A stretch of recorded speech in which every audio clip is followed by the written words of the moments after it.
In this chapter, you will study 3 areas of Salon ecology: microbiology, infection control, and first aid.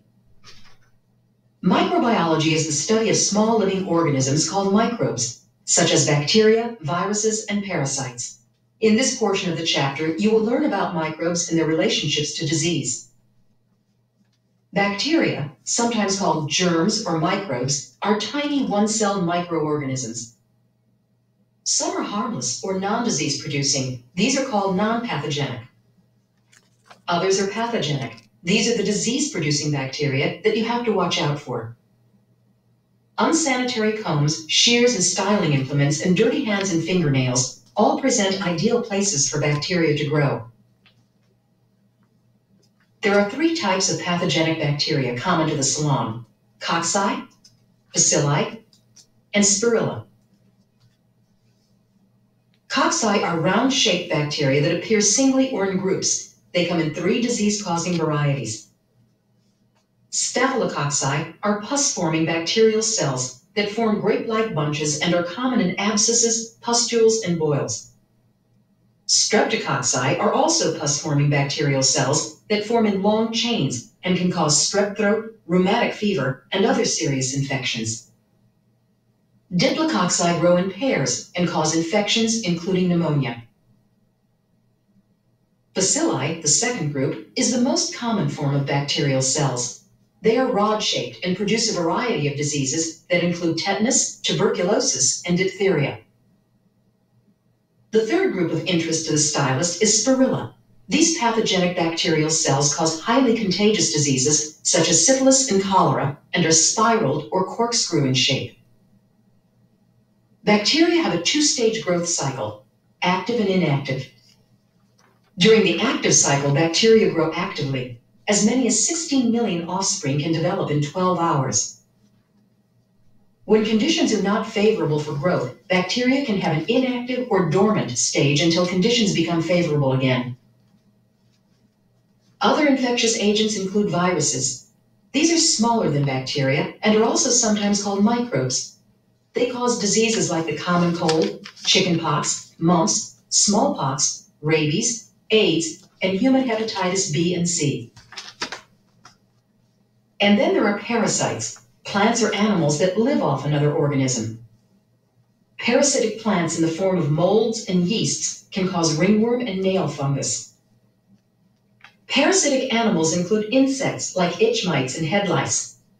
Head lice usually attach eggs or nits to the hair strands in the back of the head behind the ears where it is worn. They appear as tiny white or clear balls. Never service anyone with head lice in the salon, but be prepared to advise your clients on how lice can be controlled at home. Infections occur when pathogenic bacteria or viruses invade the body through a break in the skin or through any of the body's natural openings, like the nose or mouth. Infections in the salon can spread through unclean implements, drinking cups, towels, coughing, and sneezing. There are 2 classes of infection. An infection can be local and confined to an area like a boil. Or it can be a general infection when the bacteria are carried by the body's circulatory system. The same infection control procedures are used with all clients. This practice is called universal precautions. Immunity is the body's own ability to destroy infectious agents with white blood cells and antitoxins. The skin is the body's first line of defense to disease. Passive immunity is also developed through injection of antigens, such as inoculations for polio or flu. Understanding how bacteria can cause infection will help create a healthy environment for you and your clients.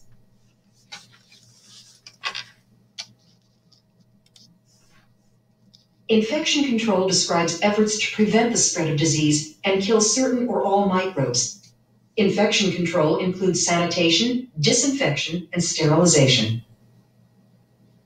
Sanitation methods remove dirt to prevent the growth of microbes. It's important to note that sanitation methods do not kill germs. For example, wiping this counter removes dirt where microbes grow, but does not kill bacteria. Hand washing is a key personal sanitation practice that will help prevent the growth of microbes. Here's the correct way. First, moisten your hands with warm water and liquid soap. Next, lather at least 15 to 20 seconds. Then rinse hands in warm water. Hold fingers downward so the rinse progresses from wrist to fingertips. And finally, dry hands with a single-use paper towel or hands-free dryer. Another sanitation method is the use of antiseptics on the skin when performing manicures and pedicures to provide an antiseptically clean surface to work on and to reduce microbes. Proper salon ventilation is also an important sanitation factor. Air in the salon should not be too dry or stagnant and should be free of chemical odors. With proper ventilation, air is filtered to remove small particles released from powdered salon products. Refer to your textbook for additional sanitation guidelines. Disinfection is the second level of infection control.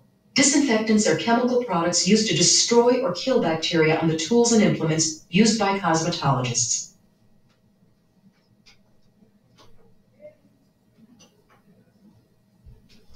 You'll be able to identify these products because most of the time they contain the suffix "-side", which means killer at the end of the word.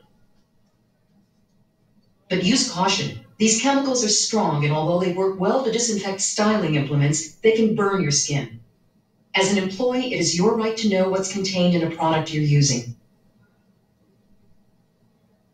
Efficacy labels on products state what the product will destroy or be effective against. An EPA registration number found on the label ensures that the product is both safe and effective.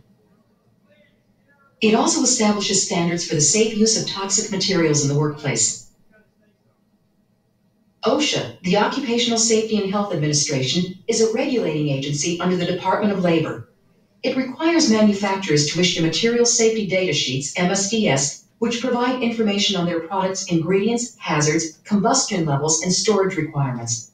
Salons are required to make material safety data sheets available to employees for products used in the salon. For example, OSHA has issued a bloodborne pathogen standard that requires the use of an EPA-registered disinfectant with an efficacy against HIV and HBV or tuberculosidal. This requirement applies to implements that accidentally come into contact with blood or body fluids. If any bleeding should accidentally occur, there is a blood spill procedure you must follow. Refer to your textbook for more information. There are also appliances used for sanitation and disinfection. Wet disinfectors are jars or containers that hold implements during the immersion step of disinfection. Dry sanitizers are sealed airtight cabinets or drawers that store disinfected salon material and implements until future use. Proper disinfection of your brushes and combs begins by removing all hair from the brush or comb. Next, wash thoroughly with soap and water. Rinse the brush or comb thoroughly and pat dry to avoid dilution when immersed in the disinfectant. Brushes and combs should be immersed completely in the disinfecting solution, following timing instructions from the manufacturer. Remove from the disinfectant with forceps, tongs, or gloved hands and follow manufacturer's instructions for drying. Then store in a disinfected, dry, covered container or cabinet until needed. The third type of infection control, sterilization, is the most effective level of infection control. You will be guided by your area's regulating agency for standards regarding cosmetology services and sterilization procedures. Refer to your textbook for a complete chart on infection control guidelines.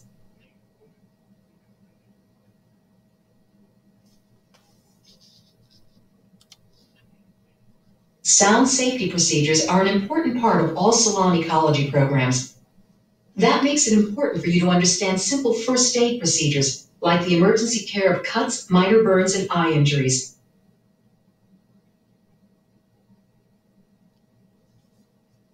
To treat bleeding and wounds, first place a clean cloth or gauze and gloved hand over the wound. Apply firm, steady pressure for at least 5 minutes. Next, call 911 or other emergency personnel if bleeding is severe. If practical, elevate an injured arm or leg above the level of the victim's heart. After bleeding stops, secure the cloth with a bandage. Do not lift the cloth from the wound to check if bleeding has stopped. And be sure the bandage is not too tight to avoid cutting off circulation. Never use a tourniquet unless bleeding is uncontrollable. A tourniquet may result in subsequent medical amputation. Knowing how to give aid to someone choking can truly be life-saving. First, determine if the victim can speak or cough. If the victim can speak, do not interfere with the victim's attempts to cough the obstruction from his or her throat. If the victim cannot speak or get sufficient air, have someone call 911 while you perform abdominal thrusts. Stand behind the victim and wrap your arms around his or her stomach. Next, make a thumbless fist with one hand and place that fist just above the navel and well below the ribs with the thumb and forefinger side toward the victim. Now grasp this fist with your other hand and perform an upward thrust, pulling it quickly toward you with an inward and slightly upward movement. Repeat if necessary until the object is dislodged. Refer to your textbook for guidelines associated with fainting and eye injuries. Your understanding and implementation of infection control and safety measures provides the working environment needed for a healthy, safe, and successful salon career.